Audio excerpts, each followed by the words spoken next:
भगवते वासुदेवाय।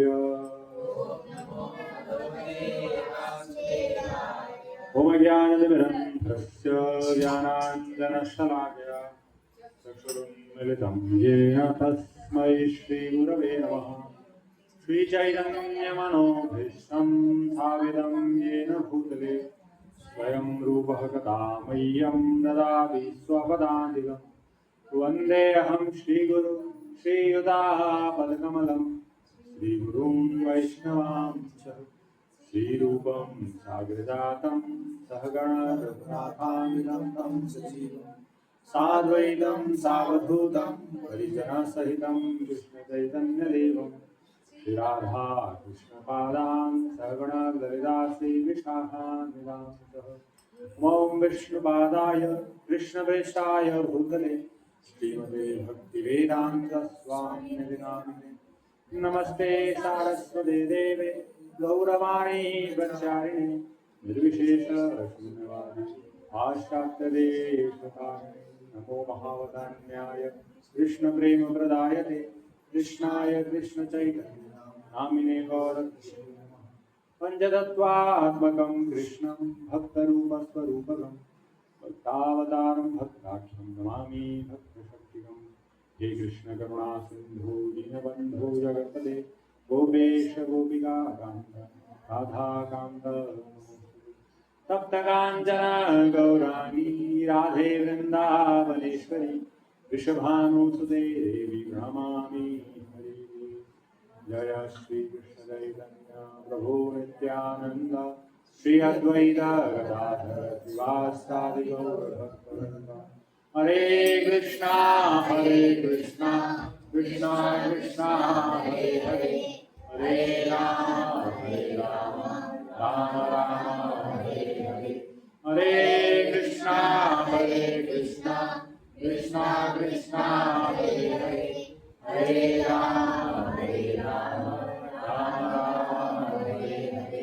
हरे कृष्णा कृष्णा कृष्णा हरे हरे हरे राम राम राम हरे हरे।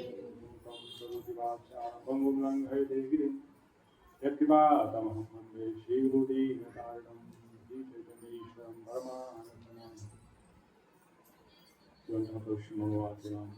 संजीवनं शक्तिधरा ज्ञान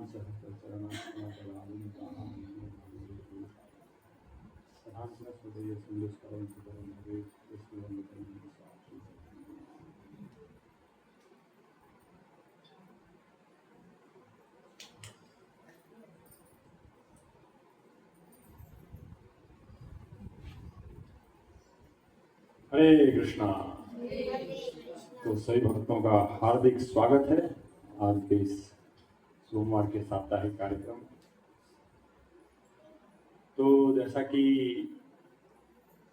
सर्वप्रथम सभी भक्तों के चरणों में सादर दंडवत करते हुए हम इस कक्षा की शुरुआत करना चाहेंगे। पांच सकलतरुभ्यश्च कृपा सिन्धुभ्यः सर्वदानां पावनेभ्यो वैष्णवेभ्यो।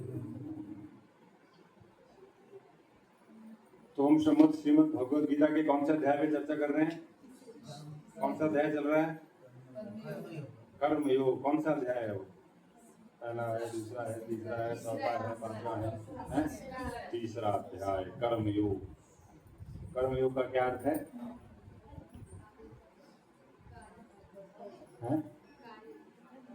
कर्म का अर्थ क्या हो गया? कार्य, है ना? और योग का अर्थ क्या हो गया? जोड़ना।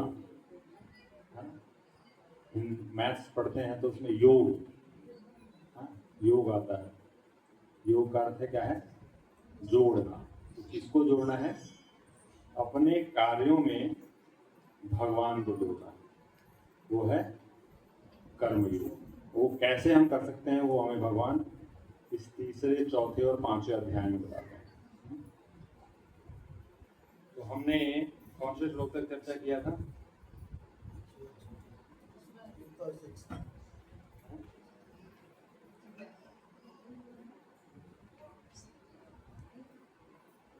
फोर्थ फिफ्थ किया था शायद। फोर्थ एंड फिफ्थ किया था। सिक्स्थ आज करेंगे। तो जैसा कि हम सब पढ़ रहे हैं, हम सब पिछले दो सेशन से, पिछले 2 कक्षाओं से हम देख रहे हैं कि किस प्रकार अर्जुन भगवान के जो व्यामिश्रेण वाक्य अर्जुन प्रयोग करते हैं, यानी मिले जुले जो वाक्य भगवान बोलते हैं कि आप योग करो, भक्ति करो और कर्म योग करो, तो अर्जुन कंफ्यूज हो जाते हैं। भगवान से पूछते हैं कि इन दोनों में से श्रेष्ठ क्या है, कर्मयोग करना श्रेष्ठ है या सभी दोनों चीजों से त्याग ले लेना सर्वश्रेष्ठ है? क्योंकि भगवान दूसरे अध्याय में अर्जुन को बोलते हैं कि आप इस बुद्धि योग का प्रयोग करके गर्हित कर्मों से दूर रहो। तो अर्जुन समझते हैं ये गर्हित कर्म क्या है, ये युद्ध करना गर्हित कर्म है। तो इसलिए उनको लगता है कि भगवान बोल रहे हैं युद्ध छोड़ने के लिए, है ना। तो इसलिए अर्जुन कंफ्यूज हो जाते हैं और पूछते हैं कि आप इन दोनों में से श्रेष्ठ क्या है बताइए। तो फिर भगवान अगले श्लोक में, 3rd श्लोक में बोलते हैं कि 2 प्रकार के व्यक्ति होते हैं जो इस आत्म साक्षात्कार के पथ पे चलते हैं। पहला व्यक्ति होता है कर्म योग और दूसरा होता है ज्ञान योगी।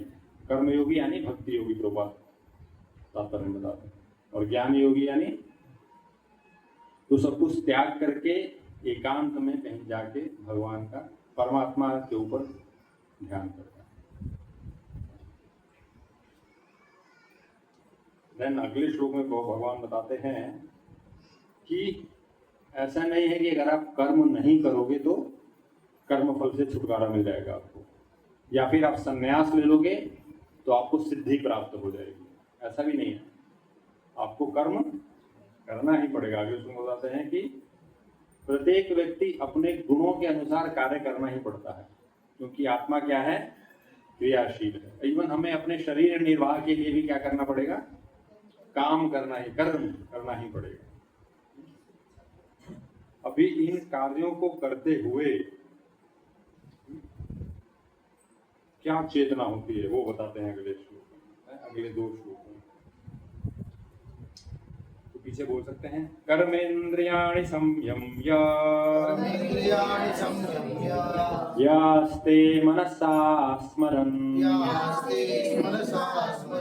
इंद्रियार्थान् विमूढात्मा मिथ्याचारः स उच्यते। कर्मेन्द्रियाणि संयम्य यास्ते मनसा स्मरन् इंद्रियार्थान् विमूढात्मा मिथ्याचारः स उच्यते। कर्मेन्द्रियाणि संयम्य यास्ते मनसा स्मरन्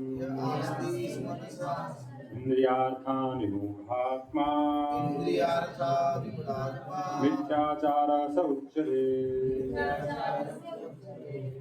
Word to word translation by Divine Grace Abhay Charanandra Bhaktivedanta Swami Shri Prabhupada की कर्म इंद्रियाणि, पीछे दोहरा सकते हैं, कर्म इंद्रियाणि, 5 कर्म इंद्रियों को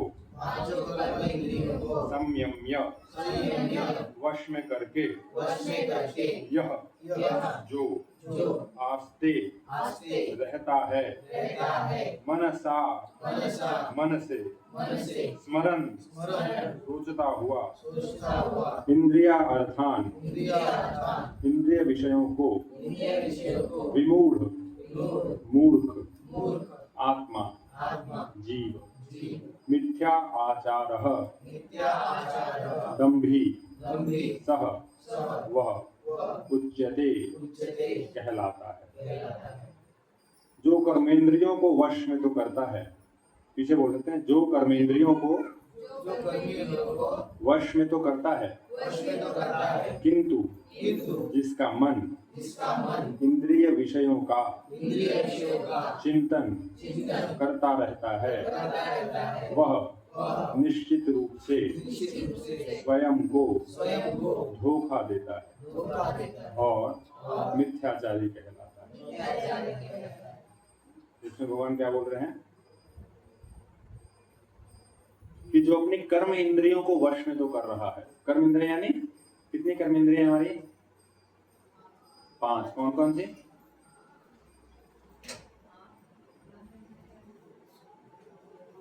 दो हाथ, दो पैर, वो ज्ञान इंद्रियां हैं। ज्ञान यानी जिनसे हमको ज्ञान मिल रहा है, ज्ञान इंद्रियां। 2 आंखें, 2 कान, नथुना, हाथ। और क्या कहते हैं, कर्म इंद्रियां कौन सी हैं?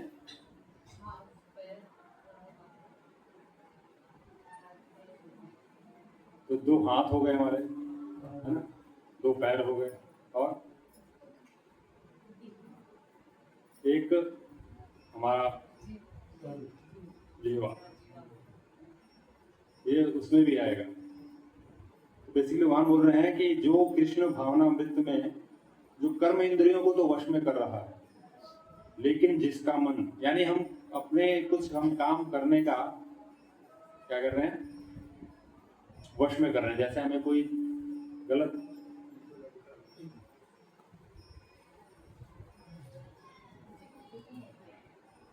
तो जो कर्म इंद्रियां हैं, यानी हमें कोई, जैसे किसी को गुलाब जामुन बहुत अच्छा लगता है ना?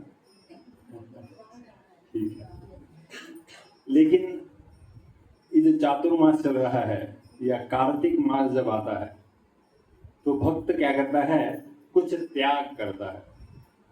वो कुछ सोचता है कि मैं ये 1 महीने जो मेरे पसंद की चीज है वो मैं नहीं खाऊंगा।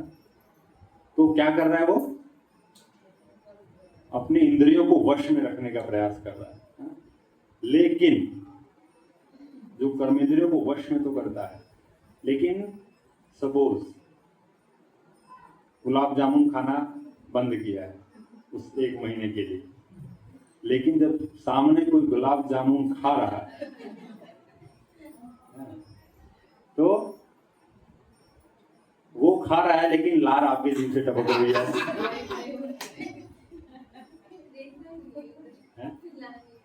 तो मन हालांकि हमने कंट्रोल किया है, लेकिन हमारा जो मन है वो उस विषय के ऊपर क्या है, आसक्त है।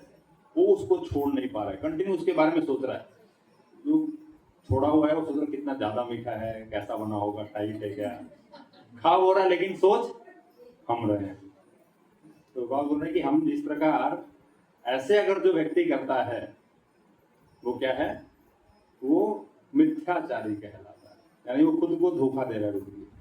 खुद मीठा खाना छोड़ा 1 महीने के लिए, ठीक है, लेकिन उसके ऊपर आसक्त है। तो ऐसा जो व्यक्ति है वो क्या है, मिथ्याचारी। तो हम कुछ कंट्रोल करने का प्रयास करना चाहिए, ऐसा नहीं करना चाहिए, लेकिन वो इंद्रिय विषय के विषय में आसक्त नहीं रहना चाहिए, है ना। तो फिर कोई फायदा नहीं है छोड़ के, क्योंकि हमने फिजिकली छोड़ा है, मेंटली अभी भी हम खा ही नहीं गुलाब जामुन, ऐसा। तो प्रभुपाद इसमें बताते हैं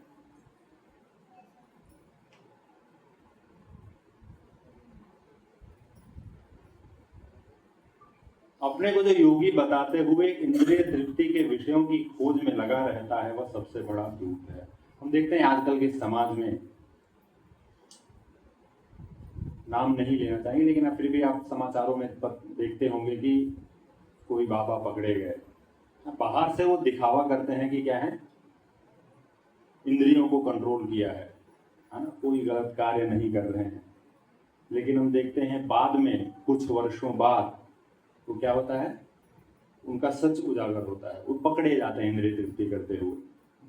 तो हालांकि बाहर से तो उन्होंने परफेक्ट अपना दिखाया कि इंद्रिय कंट्रोल है, लेकिन अंदर ही अंदर वो क्या कर रहे थे, अपने इंद्रिय विषयों के विषय में सोच रहे थे। इसको प्रभुपाद बताते हैं कि बिना हृदय के शुद्ध हुए जो व्यक्ति संन्यास ग्रहण करता है, हृदय शुद्ध नहीं हुआ है लेकिन संन्यास ग्रहण कर लिया, तो क्या होगा, हृदय में अभी भी अनर्थ है, काम, क्रोध, लोभ, मोह, मद, मात्सर्य सब हैं, लेकिन अगर उसको रहते हुए हमने बाहर दिखावे के तौर पे जो भी संन्यास ले लेता है, उसका क्या होता है, बाद में वो टिक नहीं पाता संन्यास में, वो वापस गिर पड़ता है।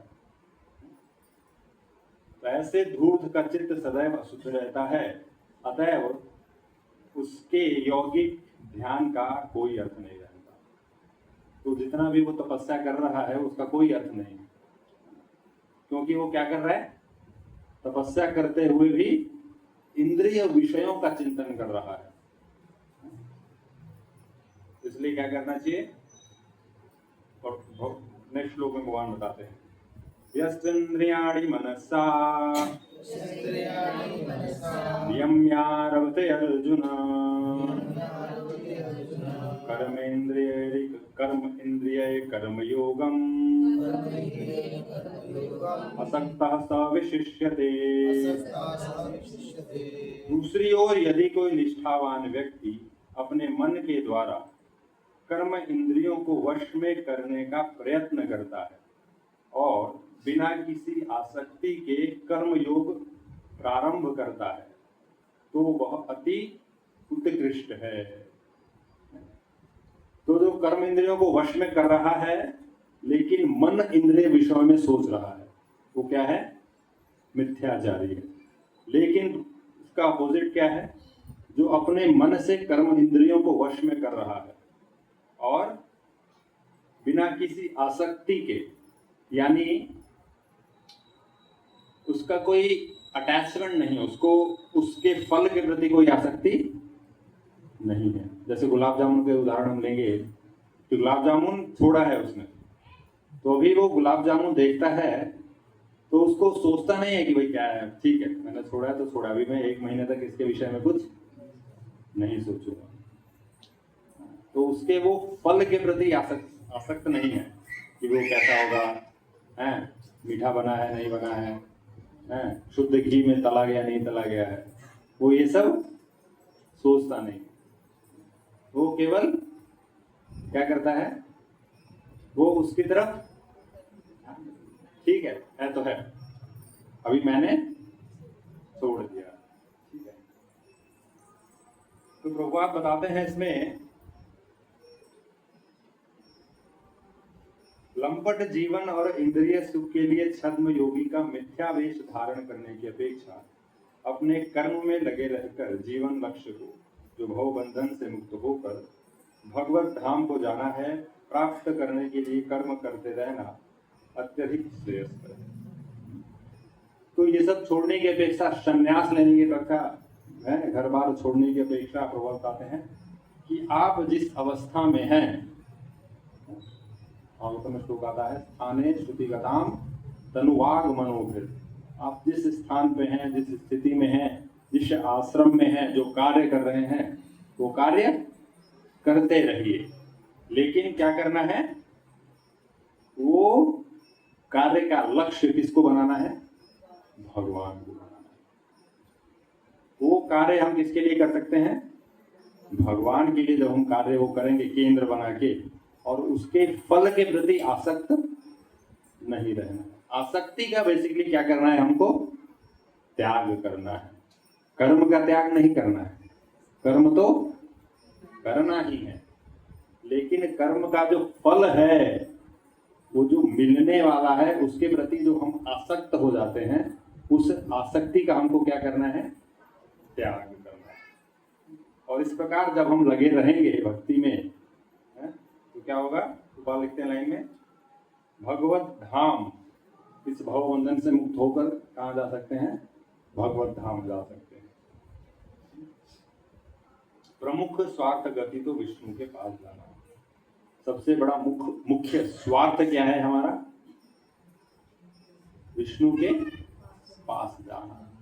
मतलब विदु स्वार्थ गति में विष्णु, लेकिन जो इस भौतिक भोग में लगे हुए व्यक्ति हैं, उनको नहीं पता है, तो नहीं जानते हैं कि असली उद्देश्य क्या है।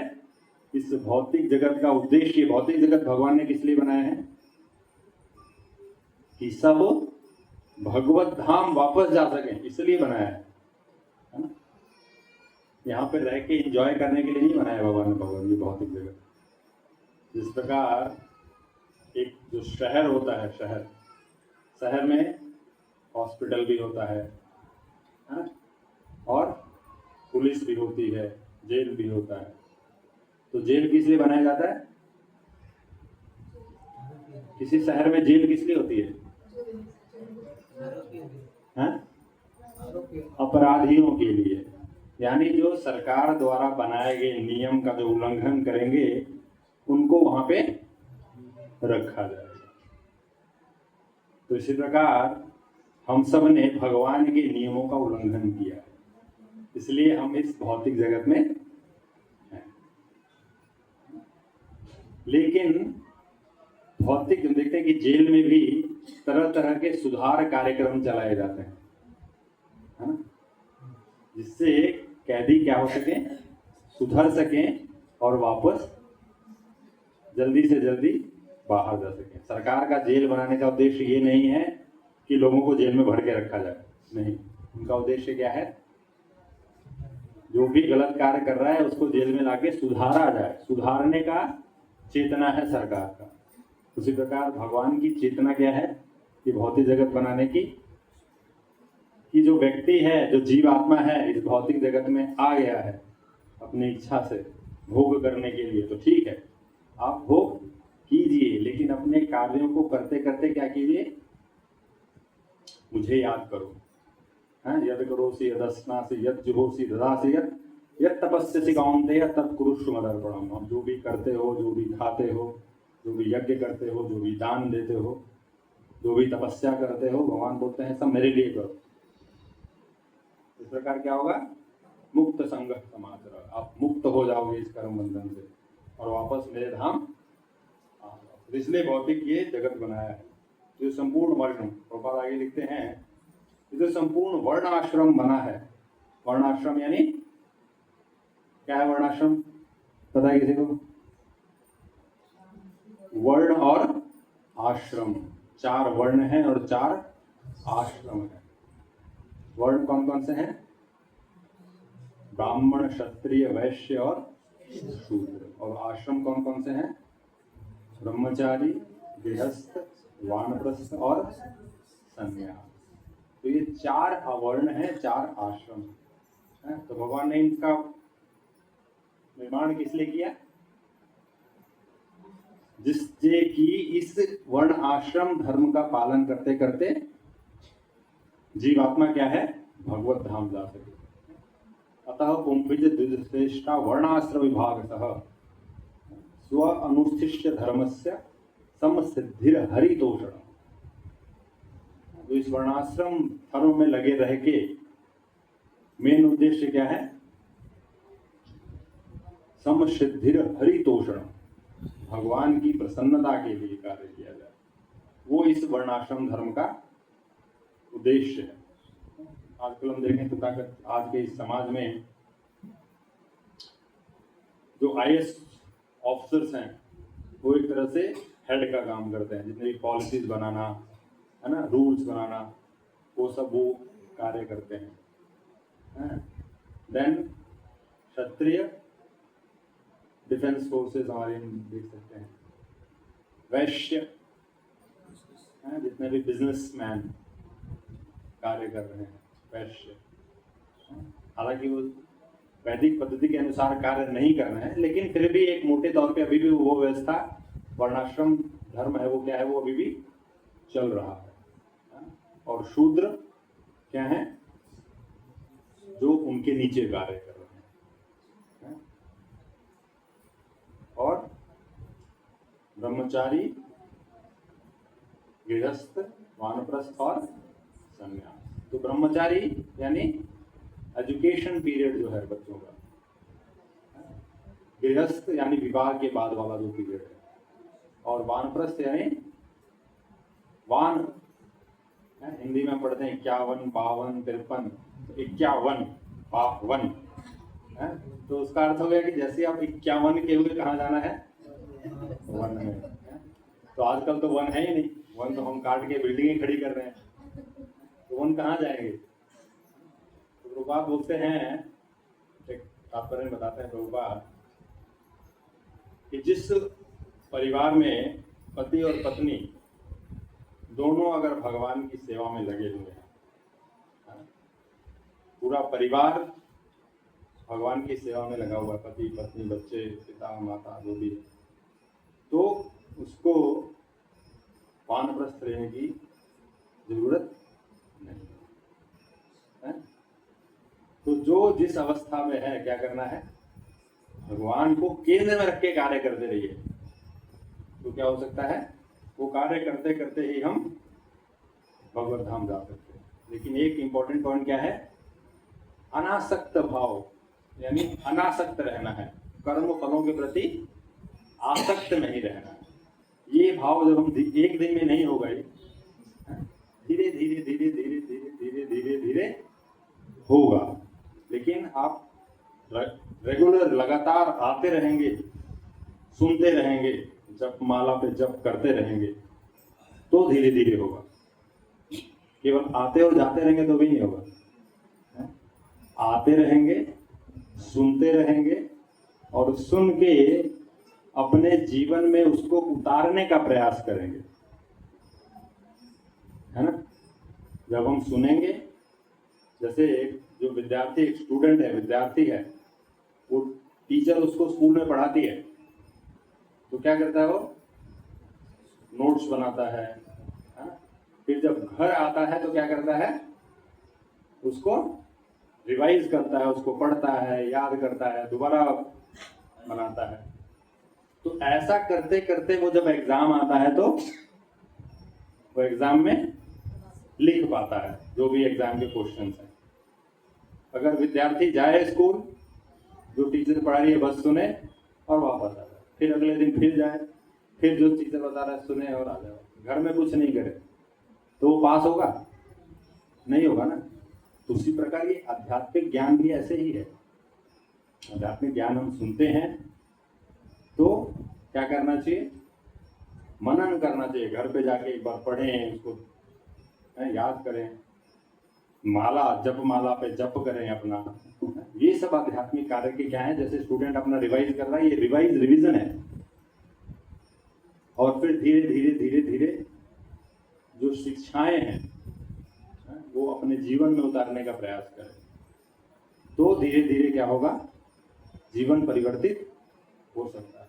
और ऐसा कि नहीं होगा, हम देखते हैं कि प्रभुपाद 70 वर्ष की अवस्था में अमेरिका गए, वहां पे हिप्पियों को प्रचार किया उन्होंने। हिप्पी यानी फॉरनर है, यस। और मतलब जो क्या करते थे, गांजा, ड्रग्स, LSD ये सब पीते रहते थे, है ना। और 6-6 महीने तक नहाते नहीं थे, सोचिए। और ऐसे व्यक्ति, प्रभुपाद ने ऐसे व्यक्तियों को हिप्पी से हैप्पी बना दिया।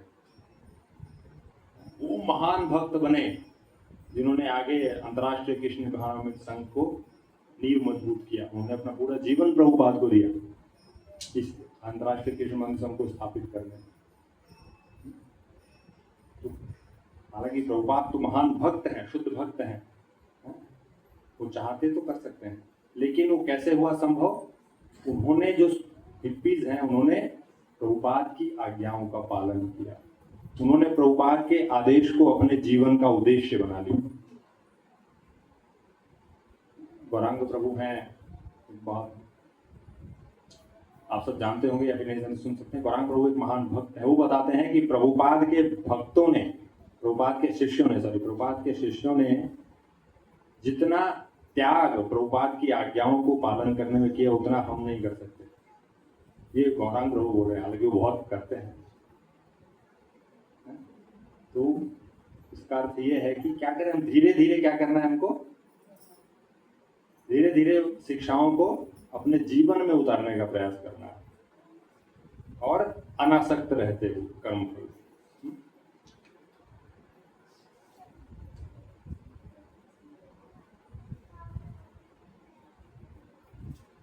चलिए नेक्स्ट श्लोक। नियतम गुरु कर्म त्वम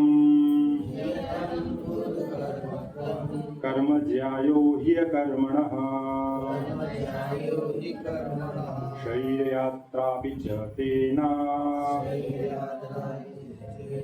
प्रसिद्धयेत्य कर्मणः। इसलिए भगवान बोलते हैं अपना नियत कर्म करो, क्योंकि कर्म न करने की अपेक्षा कर्म करना श्रेष्ठ है। कर्म के बिना तो शरीर निर्वाह भी नहीं हो सकता है। इसलिए भगवान बोल रहे हैं अर्जुन को कि आप उनमें क्या करो, नियत कर्म करो। नियत कर्म यानी अर्जुन का कर्तव्य क्या था?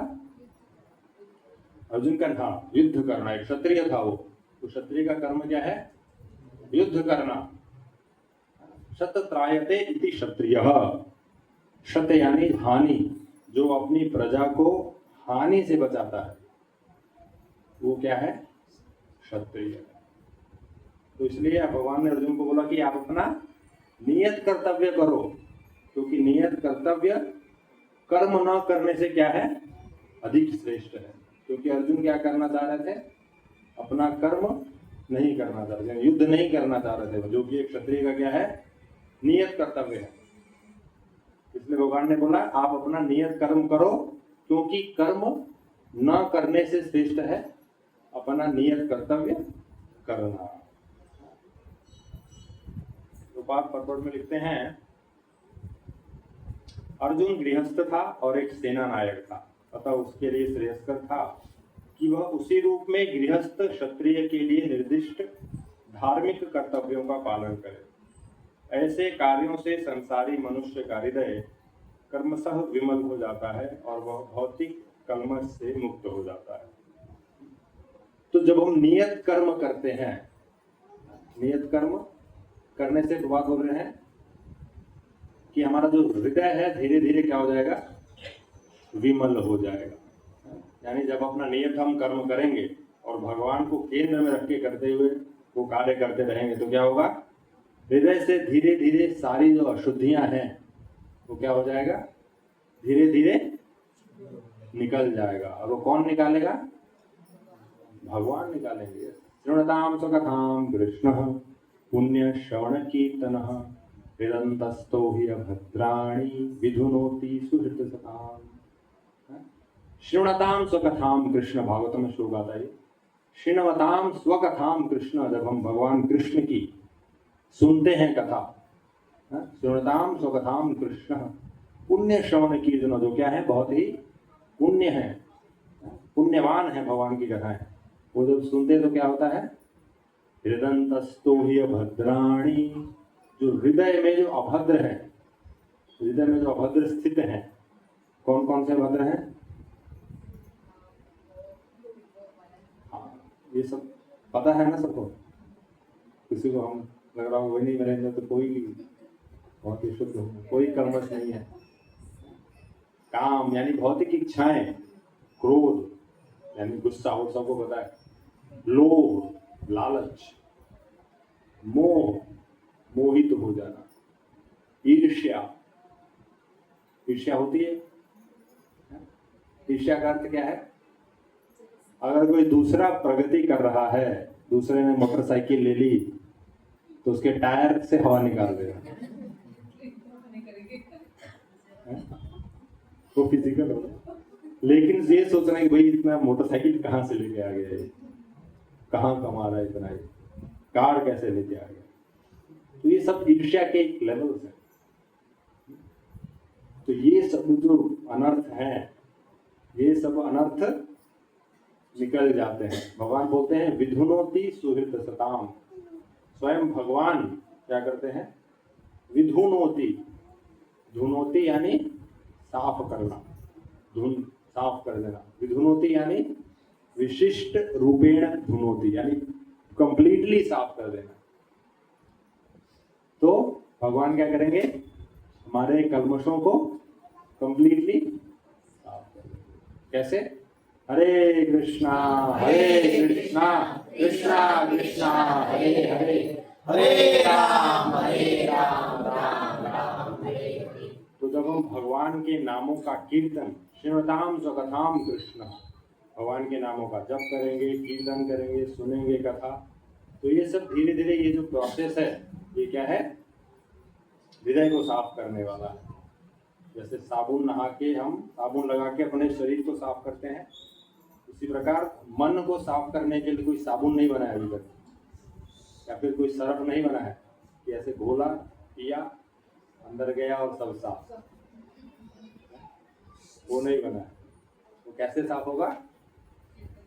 हरे कृष्णा हरे कृष्णा कृष्णा कृष्णा हरे हरे हरे राम राम राम हरे। इस प्रकार जब हम भगवान के नामों का जप करेंगे, बहुत ही ध्यान पूर्वक जब कैसा होना चाहिए, ध्यान पूर्वक जब हम जप करेंगे तब क्या होगा? ये सारा प्रोसेस होगा, धर्म का काम क्रोध लोभ मोह मत्सर सब निकल जाएंगे। तो भगवान बोलते हैं आप अपना नियत कर्म करो। नियत कर्म जब आप मुझे केंद्र में रखते हुए करोगे तो क्या होगा? वो ज्यादा श्रेष्ठ है इसके बजाय कि आप अपना कर्म छोड़ दो।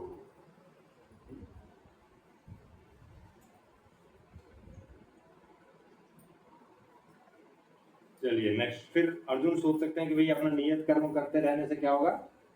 कर्म करेंगे तो कर्म बंधन लग सकता है। जैसे हम पिछली बार चर्चा किया था कि हम अच्छे कार्य करते हैं तो अच्छा फल मिलेगा। तो अर्जुन सोचते कि युद्ध कर्म क्या है? गृहीत कर्म है, तो उसका फल प्राप्त होगा। तो उसके फिर भगवान उनका वो संशय दूर करने के लिए अगला श्लोक बोलते हैं, कर्म कैसे करना चाहिए।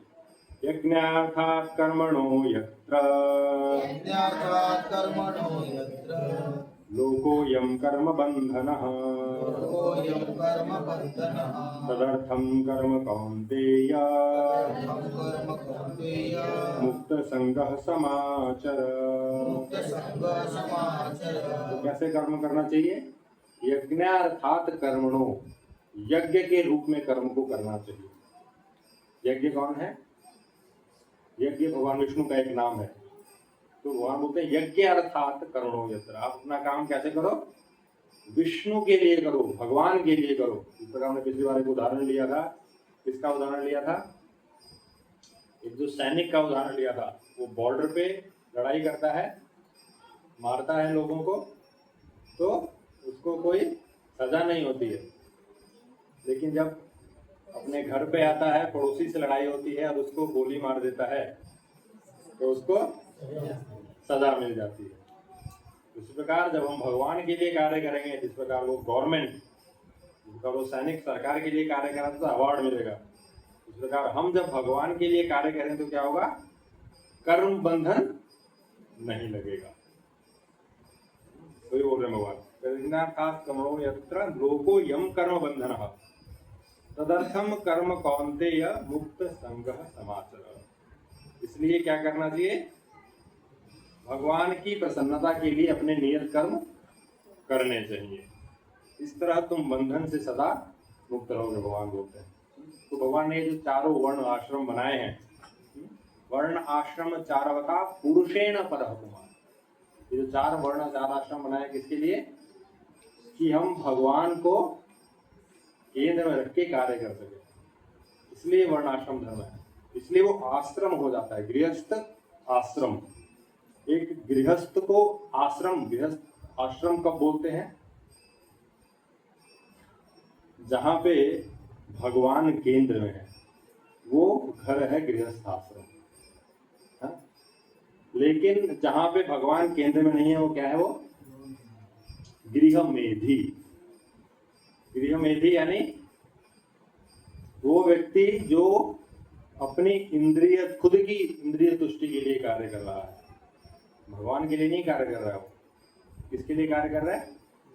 खुद की इंद्रिय तुष्टि के लिए, क्योंकि मेरा बच्चा है, क्योंकि मेरी पत्नी है, क्योंकि मेरा क्या है, ये समाज है, मेरा देश है, और इस ब्रॉड लेवल पे गए तो ये सब क्या है? इंद्रिय तृप्ति है। क्योंकि मेरा, आज मैं भारत में जन्मा हूं तो जय माता, जय भारत माँ बोलता हूं, इसलिए मैं भारत का गुणगान करता हूं। कल अगर मैं पाकिस्तान में जन्म हो गया मेरा, तो मैं जय पाकिस्तान करूंगा।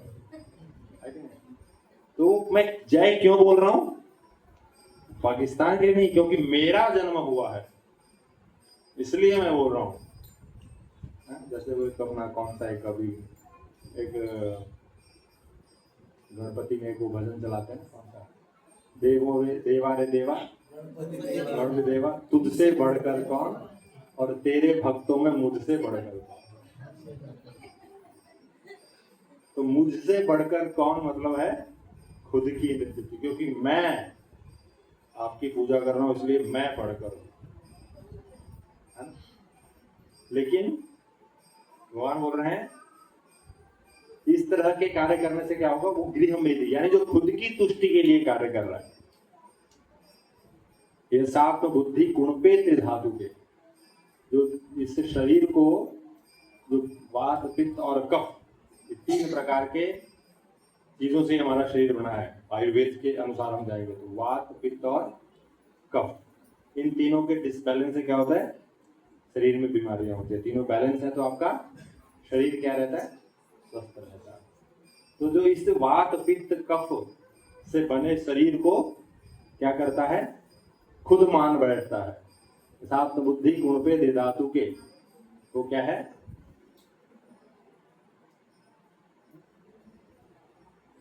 भागवत में श्लोक में बताते हैं लास्ट लाइन में कि स एव गोखर, वो एक गाय और एक गधे के समान है, क्योंकि शरीर को ही अपना मान रहा है। वो एक्चुअली शरीर नहीं है, क्या है, हम आत्मा है। भगवान अर्जुन को दूसरे अध्याय में पूरा ज्ञान देते हैं, इसलिए भगवान बोलते हैं कि आप क्या करो, आप विष्णु के लिए यज्ञार्थात् प्रणो यत्र, आप जब विष्णु के लिए कार्य करोगे यानी जब भगवान के लिए कार्य करोगे तो क्या होगा, आप कर्म बंधन में नहीं फंसोगे। अतः विष्णु को प्रसन्न करने के लिए कृष्ण भावना भावित होना होगा, और जब कोई ऐसा कर्म करता है तो वह मुक्त दशा को प्राप्त करता है। यही महान कर्म कौशल है। तो सबसे बड़ा कर्म कौशल क्या है, यानी कार्य की निपुणता क्या है, कि कार्य किसके लिए किए जाए, भगवान के लिए। और जब हम ऐसे कार्य करेंगे तो भगवान तो प्रसन्न होंगे ही, साथ में हम भी प्रसन्न हो जाएंगे। हमें अलग से अपने लिए कार्य करने की जरूरत नहीं। जब हम भगवान को, जैसे आपका बच्चा है, जैसे और दूसरा एग्जांपल देता हूँ, जैसे आप किसी की कार अगर आपको कोई दे के जाता है, कोई गाड़ी आपको दे के जाता है, अब बोलता है कि आप थोड़ा इसको 10 दिन थोड़ा देखिए, मैं थोड़ा बाहर जा रहा हूँ, आके आपसे लूँगा। तो हम क्या करते हैं, उस गाड़ी का ध्यान रखते हैं, है ना, क्योंकि हमें पता है कि वो गाड़ी किसकी है, मेरी नहीं है, वो किसकी है, वो दूसरे की है, मुझे कुछ दिनों के लिए दे के गया है ध्यान रखने के लिए, है ना। इसी प्रकार ये शरीर किसका है, भगवान ने दिया है, तो इसका शरीर का देखभाल करना चाहिए। ऐसा नहीं कि शरीर का देखभाल नहीं करना चाहिए, शरीर का देखभाल करना चाहिए जिससे हम अच्छे से भक्ति कर सकें, क्योंकि ये शरीर माध्यम है भगवान की भक्ति करने का। अगर ये शरीर स्वस्थ नहीं रहेगा तो भक्ति नहीं कर पाएंगे। शरीर स्वस्थ नहीं तो माला जप नहीं कर पाएंगे, सुबह उठ ही नहीं पाएंगे, तो माला कहाँ से होगी। तो इसीलिए भक्तिविनोद ठाकुर बोलते हैं फर्स्ट आपका हेल्थ है, आप अपने स्वास्थ्य पे ध्यान दीजिए, क्योंकि आपका स्वास्थ्य अगर अच्छा रहेगा तो आप भक्ति भी क्या कर सकते हैं, अच्छे से कर सकते हैं। भगवान बताते हैं कि इस विधि से कार्य करके ही क्या हो सकता है, कर्म बंधन से बचा जा सकता है और क्रमशः भगवान की वह प्रेम भक्ति प्राप्त हो सकेगी जो भगवत धाम को ले जाने वाली है। इस प्रकार जब हम कार्य करते रहेंगे तो क्रमशः यानी धीरे धीरे धीरे धीरे क्या होगा, परिवर्तन हो जाएगा। जैसे को हिंदी में एक कहावत है ना, रसरी आवत जात से सिर पर पड़त निशान। वो पहले वाला मुझे याद नहीं आ रही। इस प्रकार हमने देखा है कुएं पे, जब कुएं से पानी निकालते थे तो रस्सी से पानी जब खींचते तो कुएं का जो पत्थर है, तो पत्थर घिस घिस के पत्थर पे निशान पड़ जाता है रस्सी का। हालांकि रस्सी पत्थर कितना है, बहुत स्ट्रांग है और रस्सी से कोई कंपैरिजन नहीं उसका, लेकिन क्योंकि रस्सी बार बार बार बार पत्थर पे आती जाती रहती है, वो अपना निशान छोड़ देती है। उसी प्रकार जब हम बार बार डेली नियत रूप से भगवान के नामों का जप करते रहेंगे, कीर्तन करेंगे, भगवान के नामों का श्रवण करेंगे, कथा का श्रवण करेंगे, तो क्या होगा, ये जो पत्थर रूपी हृदय है हमारा, उस पर भी भगवान के नामों का छाप पड़ सकता है। भगवान के नामों का छाप पड़ गया मतलब भगवत धाम की प्राप्ति, जो हमारा मुख्य उद्देश्य है। बहुत बहुत धन्यवाद। हरे कृष्णा कृष्णा कृष्णा हरे हरे, हरे राम राम राम हरे हरे।